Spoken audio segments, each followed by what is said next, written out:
আসসালামু আলাইকুম প্রিয় দর্শক, যেখান থেকে আমাদের সাথে যুক্ত রয়েছেন আপনাদের জানাচ্ছি শুভেচ্ছা ও অভিনন্দন। প্রিয় দর্শক, এই মুহূর্তে আমরা রয়েছি বরগুনা জেলা তালতলী উপজেলার ডিসি পয়েন্টে। এই মুহূর্তে আমাদের সাথে যুক্ত রয়েছেন তালতলী উপজেলা ছাত্র দলের আহ্বায়ক মোহাম্মদ নাসিরউদ্দিন হাওলাদার। তার সাথে আমরা কথা বলবো এখানকার যে প্রাকৃতিক সৌন্দর্য সে বিষয়গুলি নিয়ে কথা বলবো। এরপরে এখানকার যে প্রাকৃতিক সৌন্দর্য রক্ষা করার জন্য যে বিলীন হয়ে যাচ্ছে প্রাকৃতিক সৌন্দর্য সে সম্পর্কে আমরা এই মুহূর্তে সরাসরি যুক্ত হব হাওলাদার মোহাম্মদ নাসিরউদ্দিনের সাথে। সাথে থাকুন দর্শক। আসলে কি কি পদক্ষেপ গ্রহণ করলে শুভ সন্ধ্যা সমুদ্র সৈকত, ডিসি পয়েন্ট এবং সোনাকাটা ইকো পার্কের এই সৌন্দর্য রক্ষা করা যাবে বলে আপনি মনে করেন? ধন্যবাদ আপনাকে।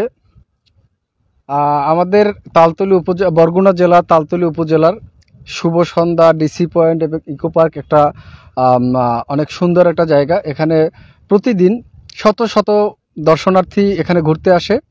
এই জায়গাটা আপনার কুয়াকাটাও অনেক লোকজন ঘুরতে যায় এবং আমাদের এই তালতলীতে একটা সম্ভাবনাময় জায়গা। এখানে শুভ সন্ধ্যা আপনারা গেছেন, দেখছেন, অনেক লোকজন এখানে আসছে এবং এই ডিসি পয়েন্টে আপনি ইতিমধ্যেই দেখতে পাচ্ছেন অনেক পর্যটক রয়েছে, দর্শনার্থী রয়েছে, তারা আসে। কিন্তু আমাদের একটা সমস্যার বিষয় হচ্ছে যে এখানকার যে যোগাযোগ ব্যবস্থাটা সেটা একটু খারাপ আছে।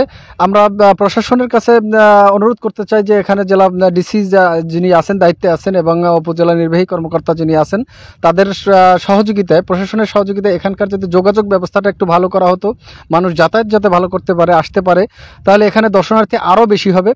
যেমন কুয়াকাটা যারা ঘুরতে আসে তারাও আমাদের এখানে আসার জন্য আমাদের কাছে অনেকে ফোন করে, কল করে যে ভাই কিভাবে আসা যায়। তাহলে আমাদের এখানে আসতে হলে আমতলী হয়ে ঘুরে আসতে হয়। সেক্ষেত্রে এখানকার যদি মাঝখান থেকে একটা যদি Kuakata to Taltali eco park অথবা এই যে সোনাকাটা ইকো পার্ক, শুভ সন্ধ্যা যেটা আছে বা ডিসি পয়েন্ট আছে, এখানকার যোগাযোগ ব্যবস্থাটা, রাস্তাঘাটটা ক্লিয়ার হলে তাহলে দর্শনার্থী আরও বাড়তো। আর একটা বিষয় হচ্ছে যে আপনারা দেখতে পাচ্ছেন যে আমাদের সামনে বঙ্গোপসাগর, যত দূর চোখ যায় তত দূরই শুধু সাগর আর সাগর।